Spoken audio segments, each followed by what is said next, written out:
मेरा जलंधर का वध करना कहाँ उचित होगा। मैं ऐसा नहीं कर सकता महेश्वरी। नहीं पिताश्री,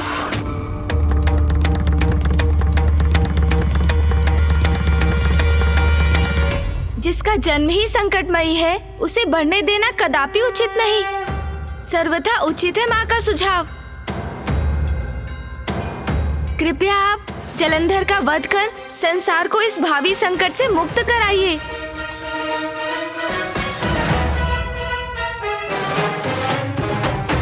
आप सभी को मेरा प्रणाम।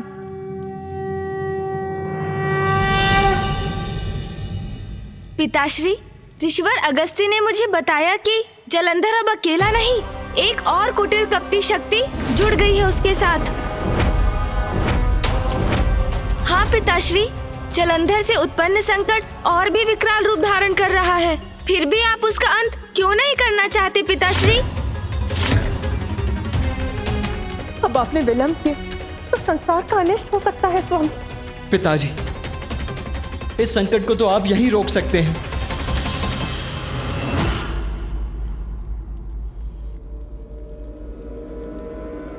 यह अन्याय होगा। जब तक जलंधर सृष्टि के प्रति कोई बड़ा अपराध नहीं करता, मैं उसे कैसे दंडित कर सकता हूं?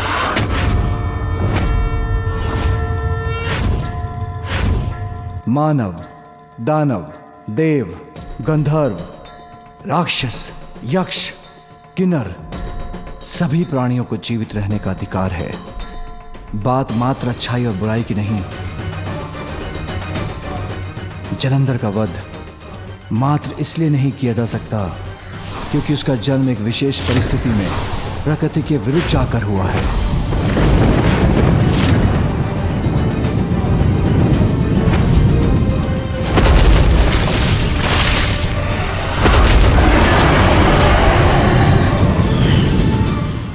मैं सबको पर्याप्त अवसर देता हूं कि वो सत्य के मार्ग पर चले,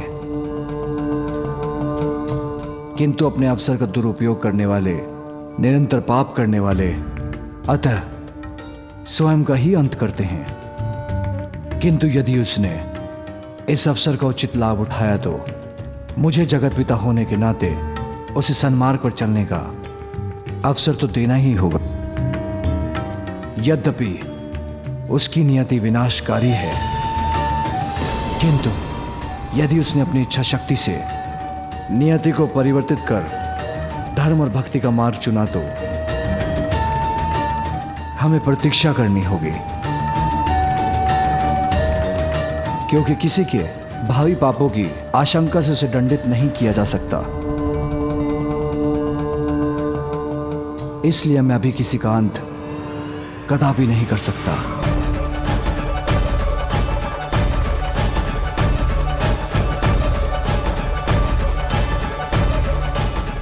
किसी के साथ अन्याय कदापि नहीं करूंगा, चाहे वो जलंधर ही क्यों ना हो।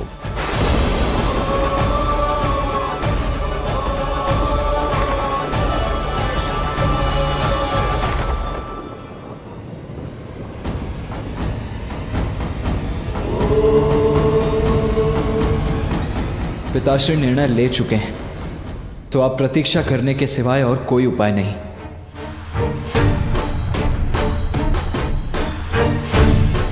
कहीं महादेव के इस धर्मोचित व्यवहार के कारण कोई बड़ा संकट न उत्पन्न हो जाए।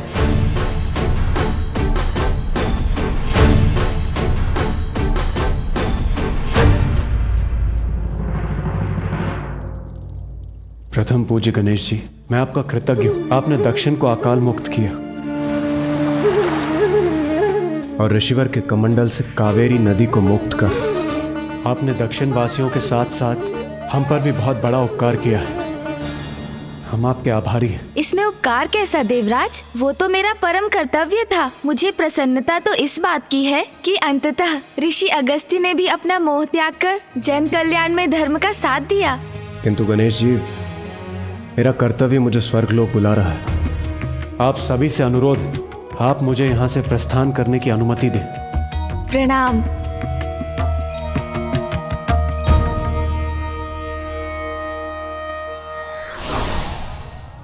देवी पार्वती, अब हमें भी आज्ञा दें।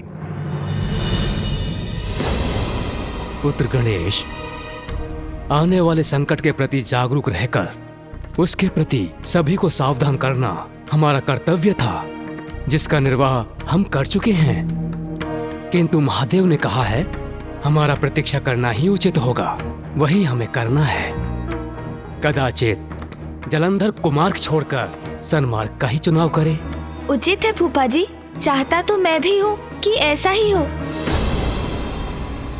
किंतु यदि ऐसा नहीं हुआ तो मुझे एक बार पुनः पिताश्री से बात करनी चाहिए। प्रणाम फूफा जी। प्रणाम मामा जी। उचित कहते हैं पिताश्री, भविष्य में कौन कैसा व्यवहार करेगा कौन जानता है, किंतु दुष्ट की दुष्टता के प्रति सचेत रहना भी तो हमारा कर्तव्य है। उसमें असावधानी हमारे लिए हानिकारक हो सकती है।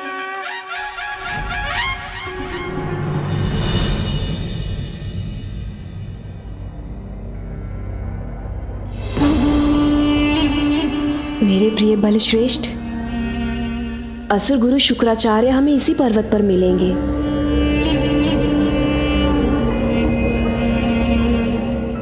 किंतु ये कठिन चढ़ाई पार कर हम उस शिखर तक पहुंचेंगे कैसे?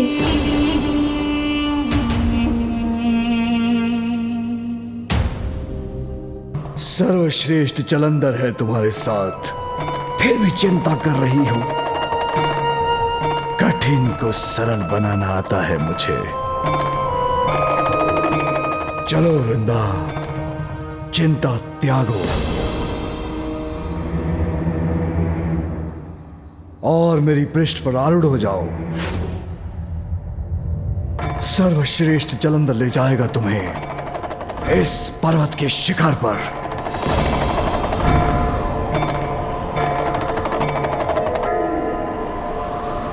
उचित है मेरे प्रिय बलश्रेष्ठ।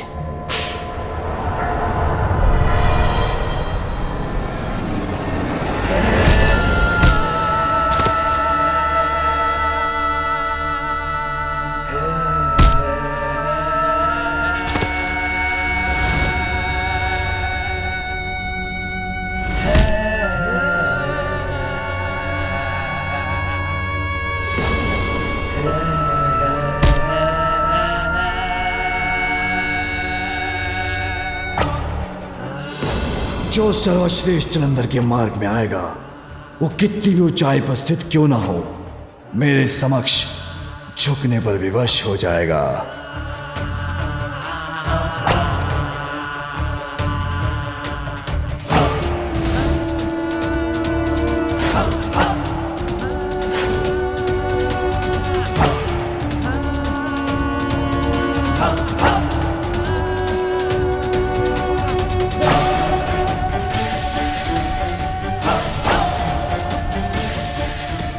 सागर की अतल गहराई को नाप चुका हूं मैं, अब इस पर्वत की गगनचूमी ऊंचाई की बारी है।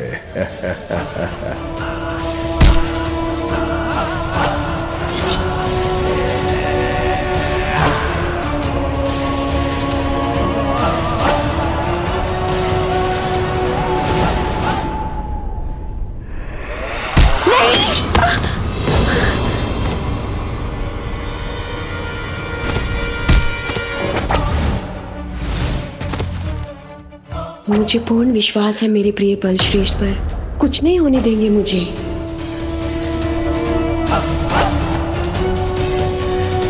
तुझ पर्वत कोई नहीं गिरा सकता सर्वश्रेष्ठ जलंधर को।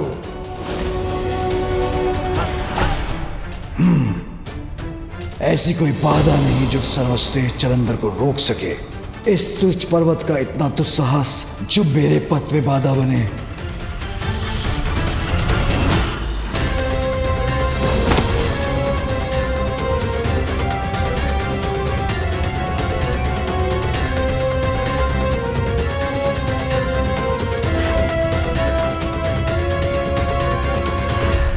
मुझे चकड़े रहना वृंदा। अवश्य मेरे बलश्रेष्ठ।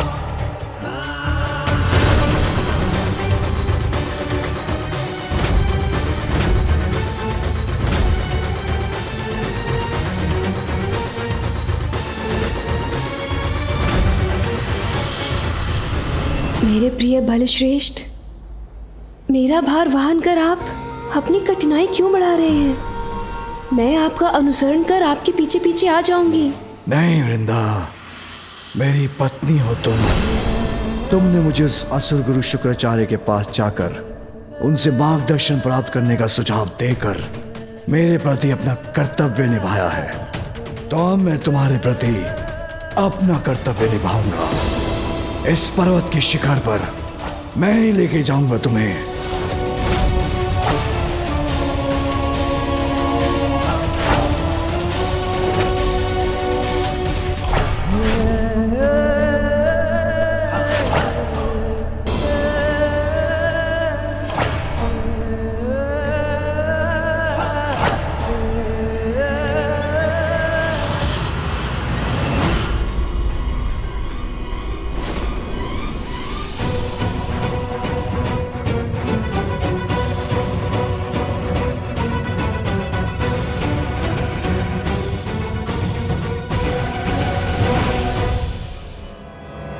नहीं नहीं, कुछ नहीं हो सकता। मुझे विश्वास है अपने बलश्रेष्ठ पर, वो हमें गिरने नहीं देंगे।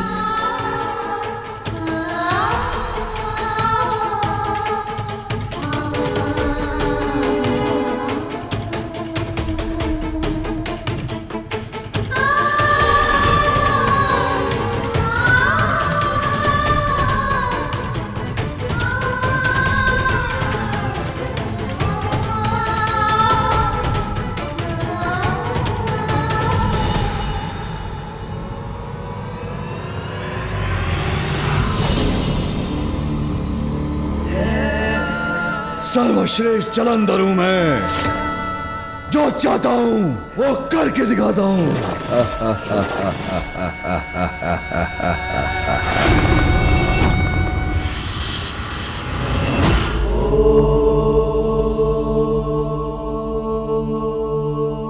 प्रणाम पिताश्री। मुझे क्षमा करें पिताश्री, मैं आपसे वाद विवाद करने की धृष्टता कदापि नहीं कर सकता। आपकी मान्यता है कि अवसर तो सबको प्राप्त होना चाहिए, वो तो ज्ञात है मुझे पिताश्री, और ये भी ज्ञात है कि अभी तक जलंधर ने किसी को हानि भी नहीं पहुंचाई है। किंतु जब से आपकी क्रोधाग्नि सागर में गिरी है, तभी से फूफा जी ब्रह्मदेव को संकट का पूर्वाभास हो रहा है। ऋषिवर अगस्त्य को भी भावी अनिष्ट का भान हुआ है पिताश्री। तो क्या इसके पश्चात भी हमें सावधान नहीं रहना चाहिए? सावधान रहना उचित होगा गणेश, किंतु पूर्वाभास के आधार पर किसी को दंडित करना ये उचित नहीं।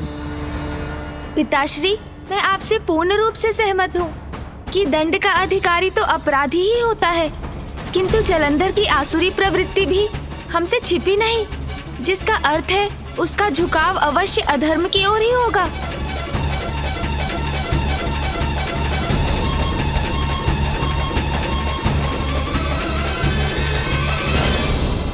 और वो जब कोई ऐसा अपराध करेगा तो उसे इसका दंड अवश्य मिलेगा।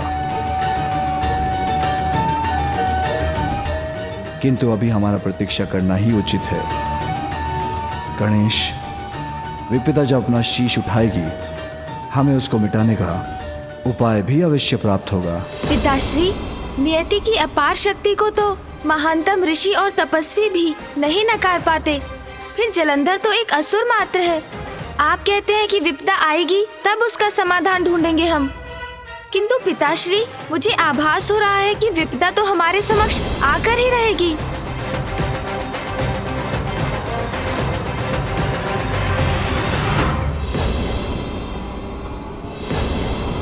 ओम नमः शिवाय। ओम नमः शिवाय। ओम नमः शिवाय। ओम नमः शिवाय। ओम नमः शिवाय। वृंदा, कहाँ है तुम्हारे असुर गुरु शुक्राचार्य? ओम नमः शिवाय। बलश्रेष्ठ, असुर गुरु शुक्राचार्य। ओम ओम नमः शिवाय। असुर गुरु वहाँ ध्यान मग्न है। ओम नमः शिवाय। ये व्यर्थ के ध्यान में अपना समय गंवा रहे हैं।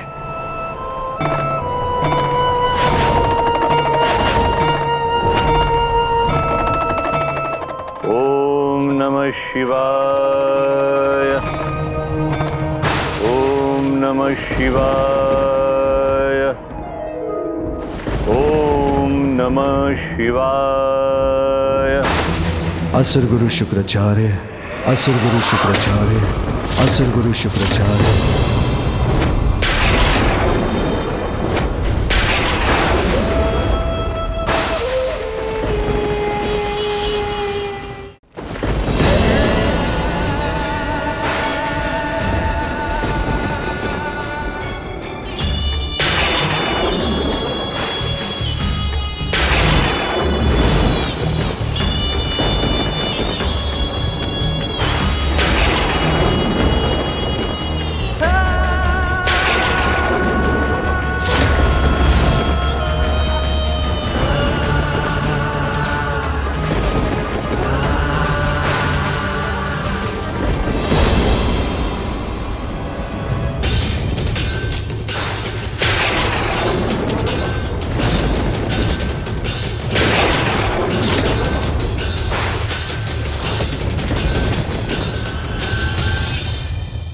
महादेव, प्रभु,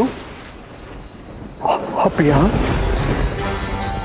मेरे आराध्य महादेव, आप स्वयं यहाँ? मैं धन्य हो गया प्रभु, धन्य हो गया।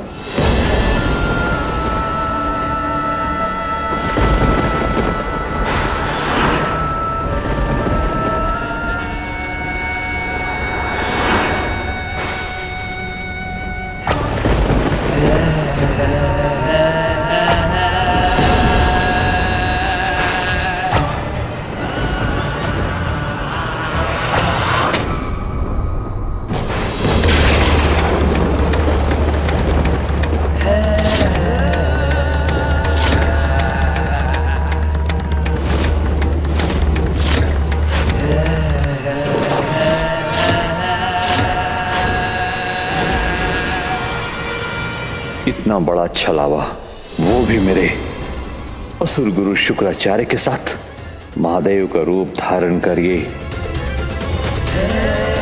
जो भी है ये, मेरे साथ इसका ये परिहास उचित नहीं। तो आप ही हैं वो असुर गुरु शुक्राचार्य, जिनकी महिमा का गुणगान करते मेरी पत्नी की जीवा नहीं थकती।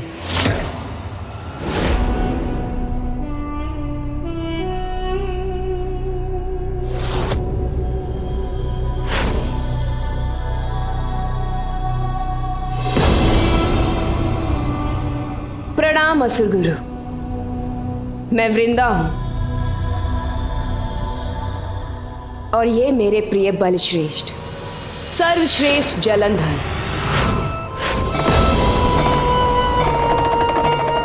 हम आपके पास यहाँ मार्गदर्शन के लिए आए हैं। अवश्य लेंगे मार्गदर्शन, किंतु सर्वप्रथम मुझे ये बताइए कि असुर गुरु आपने मुझे महादेव कह के संबोधित क्यों किया? कहिए, क्या मैं महादेव के समान दिखाई देता हूँ? यदि इसके मुख पर इन चिन्हों का विकार न होता तो कोई इसमें और महादेव में भेद ही नहीं कर पाता। कदाचित मैं भी नहीं। कौन है ये पाखंडी?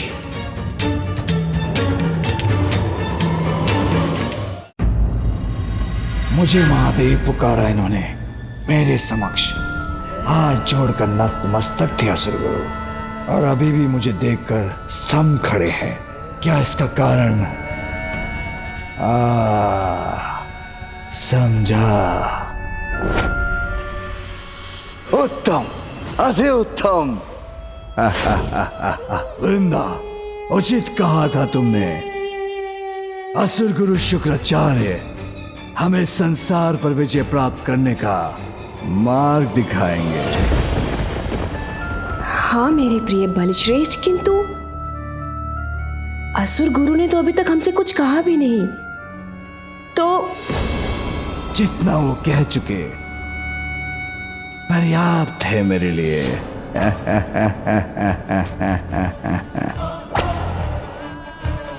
समस्त संसार पे विजय प्राप्त करने का मार्ग ज्ञात करने आया था आपके पास, सर्वश्रेष्ठ जलंधर, किंतु वो तो मुझे स्वयं ही सूझ गया।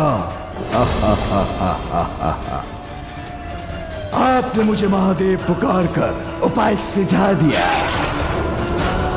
नवीन शिव बनकर संसार के समक्ष आऊंगा, नवीन भगवान बनूंगा और भगवान स्थापित होते ही समता संपूर्ण संसार मेरे अधीन हो जाएगा। नवीन भगवान होंगे मेरे प्रिय बल श्रेष्ठ। हाँ, उचित ही तो है। बलशाली है, बुद्धिमान है, साहसी है, सर्वश्रेष्ठ है, तो भगवान होने के सर्वथा योग्य है ये।